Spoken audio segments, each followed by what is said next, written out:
बी घोषणा बी देण्यात काहीच नाही. कोणी इकडे बसलंय, कोणी तिकडे बसलंय, कोणी तिकडे बसलंय, हाच तर आपला प्रॉब्लेम आहे. मी तुमच्यासाठी काहीतरी खास घेऊन दाखवायला आलो होतो. ते सगळ्यात आधी विचारणार आणि त्यानंतर बोलणार. हे काय? याने काय दिलं तुम्हाला? जगण्याचा अधिकार दिला.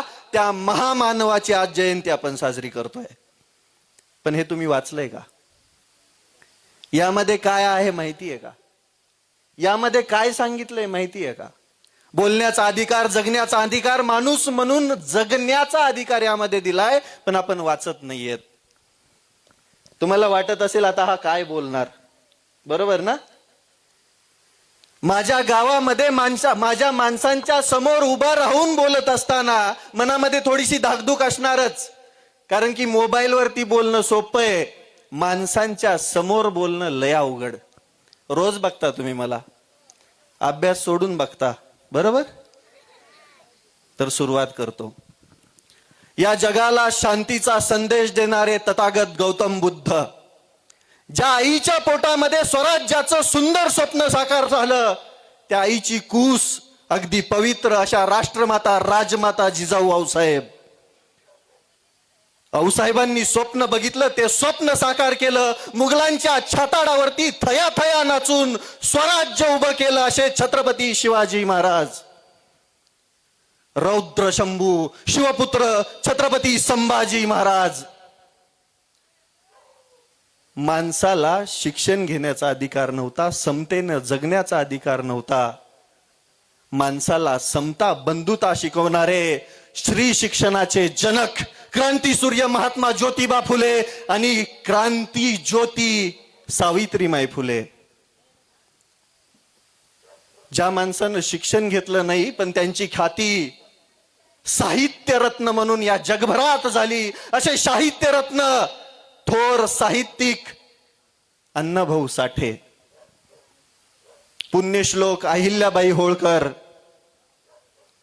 आरक्षणाचे जनक छत्रपती राजश्री शाहू महाराज आणि महामानव बोधिसत्व भारतरत्न विश्वरत्न महाकारुणिक शिक्षणाचा महामेरू भारतरत्न विश्वरत्न डॉक्टर बाबासाहेब आंबेडकरांच्या चरणी प्रणाम करतो आणि सुरुवात करतो बोलायला.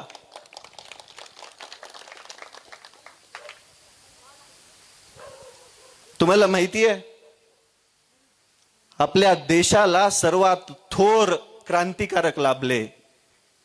त्यांचं नाव शहीद आजम भगतसिंग राजगुरू सुखदेव, ज्यांनी भारताच्या स्वातंत्र्यासाठी आपले प्राण निछावर केले पण भारताला स्वातंत्र्यच मिळवून दिले. त्या ज्ञात अज्ञात सर्व महापुरुषांच्या चरणी कोटी कोटी प्रणाम करतो. तींत्रची जयंती लय भारी, आणि ते साजरी करणारी आमची पोरं, माझे मित्र भीम ज्वाला युवा मंच अगदी सुंदर नियोजन करतात. आणि उपस्थित तुम्ही सगळे, ज्यांना डॉक्टर बाबासाहेब आंबेडकर कळाले, त्यांनी दिलेले अधिकार कळाले, माणसाला माणसामध्ये आणलं आणि माणूस म्हणून जगायची मुभा दिली, अशा महामानवाचे विचार ऐकायला, त्यांची जयंती साजरी करायला तुम्ही सगळे इथं उपस्थित आहात. तुमचे सर्वात जास्त हार्दिक अभिनंदन आणि आभार.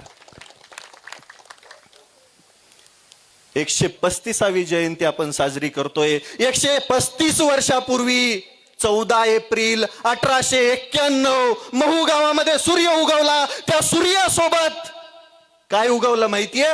गुलामगिरीच्या छाताडावरती वार करणारे विश्वरत्न भारतरत्न डॉक्टर बाबासाहेब आंबेडकर जन्मले. ते फक्त जन्मले नाही, त्यांनी क्रांतीचा नवीन सूर्योदय उगवला आणि माणसाला माणूस म्हणून जगण्याचा अधिकार दिला. आपण जयंती दिनी अगदी बेभान होऊन नाचतो. मी पण नाचलो.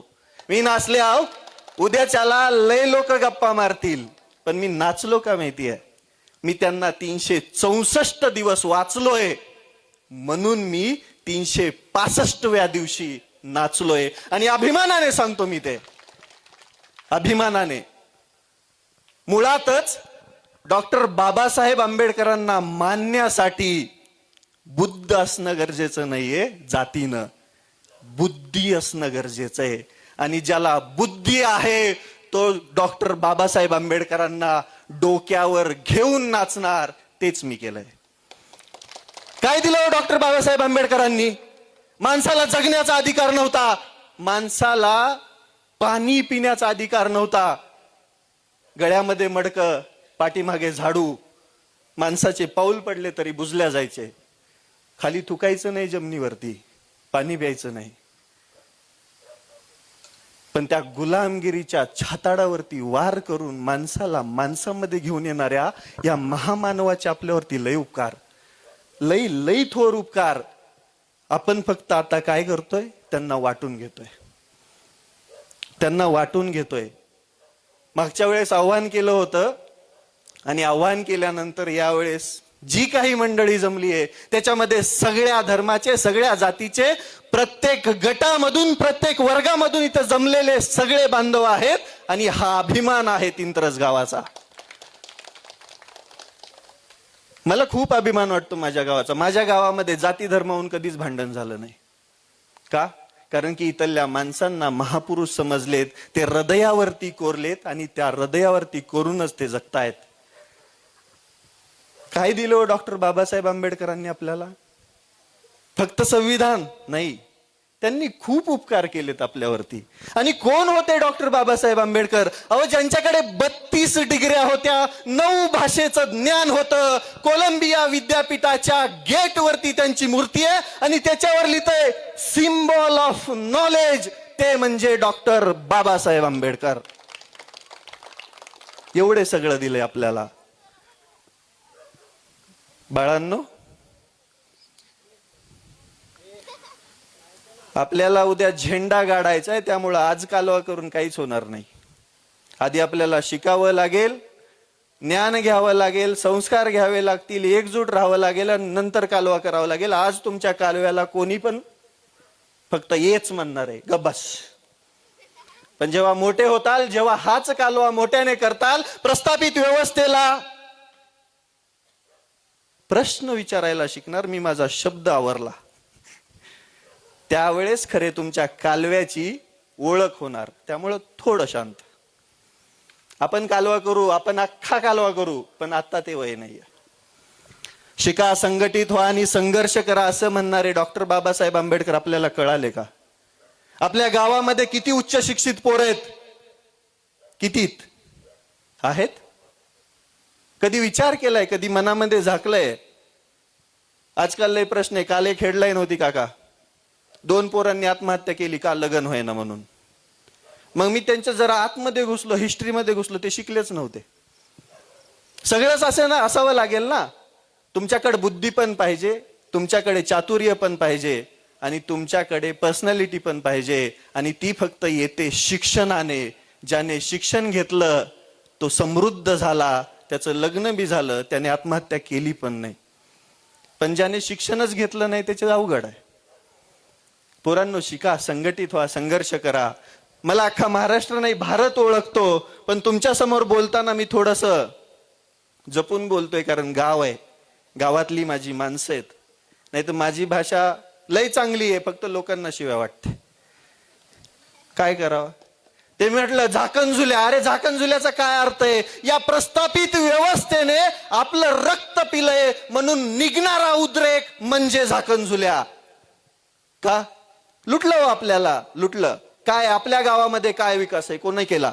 कोणीच नाही. कोणता लोकप्रतिनिधी तुमच्याकडे मत मागायचं सोडून दुसरं काही घेऊन आला का? कधीच नाही. आपण कधी प्रश्न विचारले?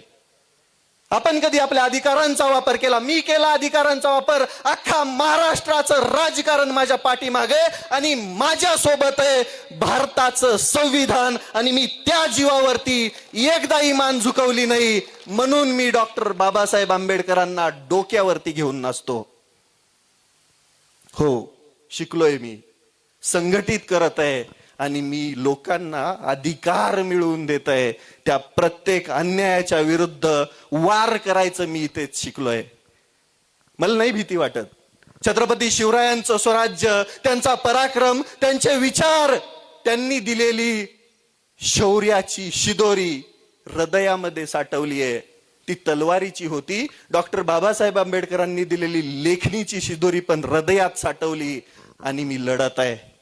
असंख्य तुम्ही बघत असाल, मी बोलल्यानंतर अजून दुसरे बोलतात, पण तुम्हाला कधी पण मीच चांगला वाटतो, कारण की मी कधीच संविधानाच्या बाहेर बोलत नाही. का बोलायचं? जे अधिकार आहेत ते वापरून जर या प्रस्थापितांना घाम फुटत असेल तर ते वापरायलाच पाहिजेत, 100% वापरायला पाहिजेत. म्हणून म्हणतो 364 दिवस अगदी बेभान होऊन नाचा, बेभान, काही फरक नाही पडत. पण 364 दिवस फक्त वाचायचंय, एक दिवस नाचायचंय. आणि ते नाचत असताना मी लय एक्साइटेड झालोय, एवढा की बस मला सगळं भेटलंय. काय भेटलंय? मला नॉलेज भेटलंय, मला लढायची ताकद भेटली, माझी भीती मेली, माझ्या डोक्यावरती कोणाचा हात आहे तर या सगळ्या महापुरुषांचा आहे, म्हणून मी लढू शकतो आणि म्हणून मी एवढा एक्साइटेड आहे. का? अहो लय लय हे प्रस्थापित लोक एवढे सोपे नाहीयेत. आपल्याला वाटतं फक्त, लढत असताना लक्षात येतं सारखं पोलीस स्टेशनला जावं लागतं. मध्ये मध्ये तर अटक झाली म्हणून बी बघितलं असेल तुम्ही. मी आपल्या घरी निवांत झोपलोय, रात्रीच मला अटक झाली. कुणी केली काय माहिती.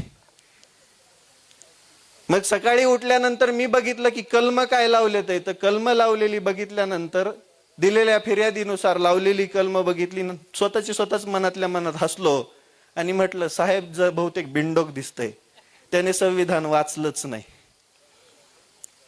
मग मी पण शेतामध्ये गेलो, म्हटलं मला अटक झालीये, शेतामध्येच आहे मी, हेच सगळं माझं स्वातंत्र्य जे आहे, अभिव्यक्ती स्वातंत्र्य आहे, हेच माझं जेल आहे.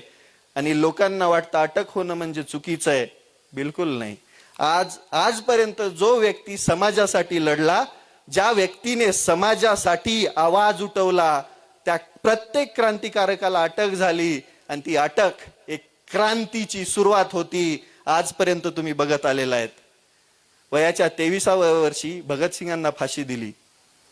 तिथून पुढे किती वर्षामध्ये स्वातंत्र्य भेटलं भारताला? ठिणगी होती ती एवढी ठिणगी पेटली, वनवा पेटला आणि 150 वर्षाचं इंग्रजांचं राज्य अगदी नेस्तनाबूत झालं आणि भारत स्वातंत्र्य झाला. ती क्रांती आपल्याला प्रत्येकाच्या हृदयामध्ये आपल्याला पेरायची आहे आणि तोच आपला सगळ्यात मोठा अधिकार आहे, सगळ्यात मोठा. जास्त वेळ नाही घेणार आहे, कारण की लयच वेळ झालाय. बोलायला लागलो तर तुम्हाला रात्रभर पण उठू देणार नाही, पण मला काळजी आहे तुमची, भुका बी लागल्या असतील.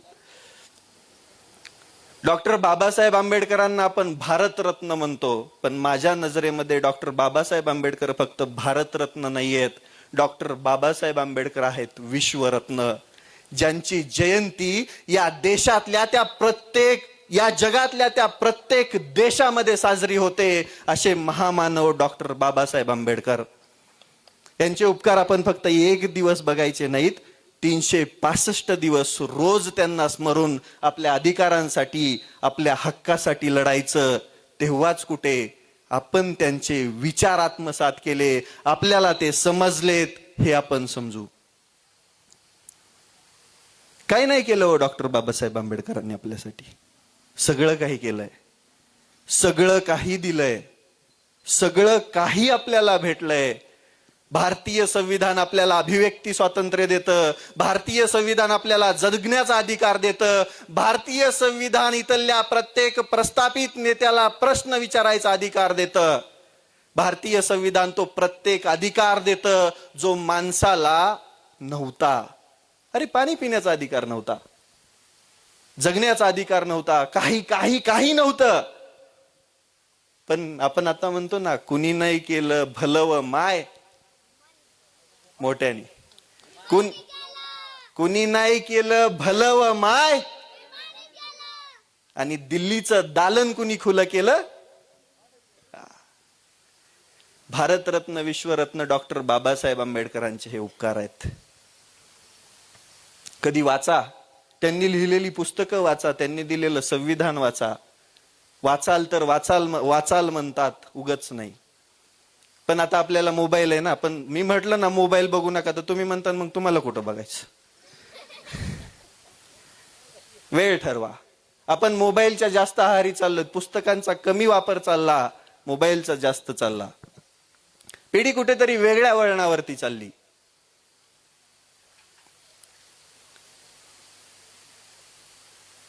हो, वेगळ्या वळणावरती.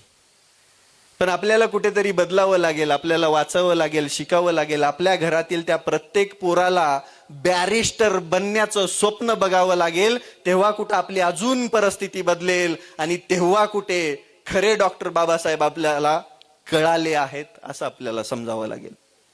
डॉक्टर बाबासाहेब आंबेडकर बोलायला खूप आहे, बोलायला कंटाळा येऊच तर आहे. कारण की सिम्बॉल ऑफ नॉलेज ज्यांना म्हणलं जातं ते उगच नाहीये, उगच नाही. ते पण बाहेर देशाच्या विद्यापीठामध्ये ब्रॉन्झचा पुतळा लावून लिहिल्या गेलेला आहे. 32 डिग्र्या घेऊ शकता का तुमच्यातलं कोणी? आहे ताकद? 9 भाषांचं ज्ञान आहे ताकद? नाही ना. पण विश्वरत्न भारतरत्न डॉक्टर बाबासाहेब आंबेडकरांनी ती किमया केली. रस्त्याच्या कडेच्या दिव्याखाली बसून अभ्यास केलाय. आहे तुमच्यात ताकद? आज तुम्ही अभ्यास करताल? घरात लाईट असली तरी नाही अभ्यास करणार. आता ती मगाशी एक छोटं बाळ म्हटलं 4 तास अभ्यास करायला जीवावर येत आहे. पण ज्या वेळेस तुम्ही वाचाल, तुम्ही शिकाल, तुम्ही संघटित व्हाल, तुम्ही संघर्ष कराल, तेव्हाच तुम्हाला तुमचा अधिकार भेटणार आहे. कारण की आत्ता पण भारताचं संविधान काही बांडगुळांच्या हातामध्ये गेलंय, प्रस्थापित नेत्यांच्या हातामध्ये गेलंय. त्यांना काल परवा दिवशी बी बदलायचं होतं. पण त्यांना काय माहिती, विश्वरत्न भारतरत्न डॉक्टर बाबासाहेब आंबेडकरांनी संविधानामध्ये अधिसूचना आणण्यासाठी, त्याच्यामध्ये कलम टाकण्यासाठी पण 75% बहुमताची एक अट ठेवलेली आहे. भारतीय संविधान बदलणं एवढं सोपं नाहीये. महिलांचे अधिकार 2023लाच महिलांना दिले गेले. पण ते कसं झालं माहितीये? माझ्याकडे 543 आंबेत, पण मी तुम्हाला तेव्हाच देणार जेव्हा 848 माझ्याकडे होतील. महिलांना अधिकार दिला गेला, सांगितल्या गेला, त्याचं बिल पास करण्यात आलं, पण देणार कधी? माझ्याकडे 848 आंबे झाल्यानंतर. आणि त्यानंतर महिलांच्या अधिकारावरून बोंब मारण्यात आली. साध्य काय झालं? महिलाच म्हणायला लागल्या की आधी आहे ते तर द्या. 543 मध्ये निम्म तरी द्या की. निम्म नाही, 33% द्यायचं होतं, पण नाही दिल्या गेलं.